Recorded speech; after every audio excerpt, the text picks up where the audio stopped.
നമസ്കാരം എല്ലാവരും സുഖമായിട്ടിരിക്കുന്നു എന്ന് വിചാരിക്കുന്നു. നമ്മൾ തന്നെ എക്സലിൽ വെച്ചിട്ടുള്ള ഒരു ക്രാഫ്റ്റാണ് ചെയ്യുന്നത്. അപ്പോൾ നിങ്ങൾ എല്ലാവരും ഈ വീഡിയോ കണ്ടിട്ട് എന്നെ സപ്പോർട്ട് ചെയ്യണം.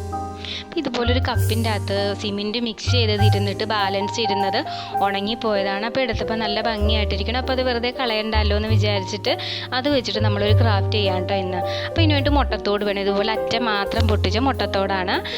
പിന്നെ ചെറിയ കാടമുട്ടയുടെ ഒക്കെ തോടില്ലേ അതും വേണം. അതിൻ്റെ അറ്റം മാത്രമേ കട്ട് ചെയ്തെടുക്കാൻ പാടുള്ളൂ. അതിൻ്റെ അരികിലേക്ക് നമ്മളിങ്ങനെ എംസിയിൽ വെച്ച് കൊടുക്കുകയാണ്. ആദ്യം റൗണ്ടിൽ ഇങ്ങനെ വെച്ച് കൊടുക്കുക. പിന്നെ നമ്മൾ നന്നായിട്ട് മുട്ടത്തോടിലേക്ക് തേച്ച് പിടിപ്പിച്ച് വെക്കുക സൈഡ്. അപ്പോൾ ഇങ്ങനെ കട്ട് ചെയ്തതുപോലെ നിൽക്കില്ലല്ലോ, കളർ അടിക്കുമ്പോൾ നല്ല പെർഫെക്റ്റ് ആയിട്ടിരിക്കും. എന്നിട്ട് നമ്മൾ ആ സിമെൻറ്റിൻ്റെ കട്ടയിലേക്ക് അത് ഒട്ടിച്ചു വെച്ചു. അപ്പോൾ 2 വലിയ മുട്ടത്തോട് എടുക്കുന്നുണ്ട് ഇതുപോലെ ഒട്ടിക്കാൻ വേണ്ടിയിട്ട്. ഇത് 2 ഒട്ടിച്ചതിന് ശേഷം പിന്നെ നമ്മൾ കാടമുട്ട തന്നെ എടുക്കുകയാണ്. അപ്പോൾ അതും നമ്മളിങ്ങനെ ഒട്ടിച്ചു കൊടുത്തു.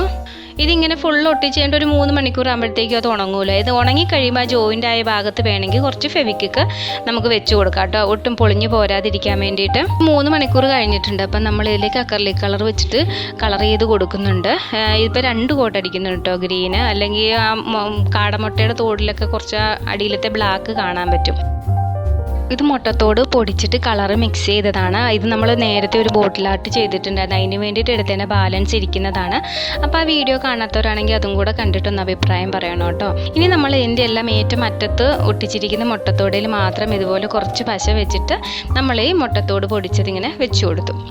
ഇത് ഞാൻ എംസിയിൽ മിച്ചം വന്നതും കൊണ്ട് അതിൻ്റെ അടിയിലൊരു ബോൾ പോലെ ഉണ്ടാക്കി ഒട്ടിച്ച് വെച്ചിട്ടുണ്ടായിരുന്നു. അപ്പോൾ അതാണ്. അതിനും കൂടെ നമ്മൾ ബ്ലാക്ക് കളർ കൊടുക്കുന്നുണ്ട്. ഈസിൽ നല്ല തിക്കായിട്ട് പശ വെച്ചിട്ട് ഈ മുട്ടത്തോടിൻ്റെ എല്ലാം കൂടെ ബാലൻസ് ഇരുന്ന എല്ലാ കളറും കൂടെ നന്നായിട്ട് മിക്സ് ചെയ്തിട്ട് അതിലേക്ക് ഇട്ട് കൊടുക്കുകയാണ്.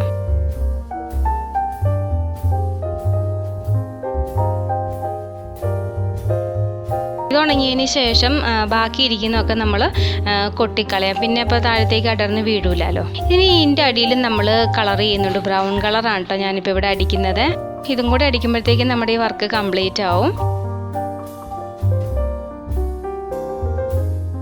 പിന്നെ നമുക്ക് ഷോക്കേസിലൊക്കെ ഇങ്ങനെ വെച്ചാൽ നല്ല ഭംഗിയായിരിക്കും. അപ്പോൾ നിങ്ങൾക്ക് എല്ലാവർക്കും ഈ വീഡിയോ ഇഷ്ടമായെന്ന് വിചാരിക്കുന്നു. ഇഷ്ടമായെങ്കിൽ ലൈക്ക് ചെയ്യാനും കമൻറ്റ് ചെയ്യാനും മറക്കരുത്. അപ്പോൾ അടുത്തൊരു വീഡിയോയിൽ വീണ്ടും കാണാം. ബൈ.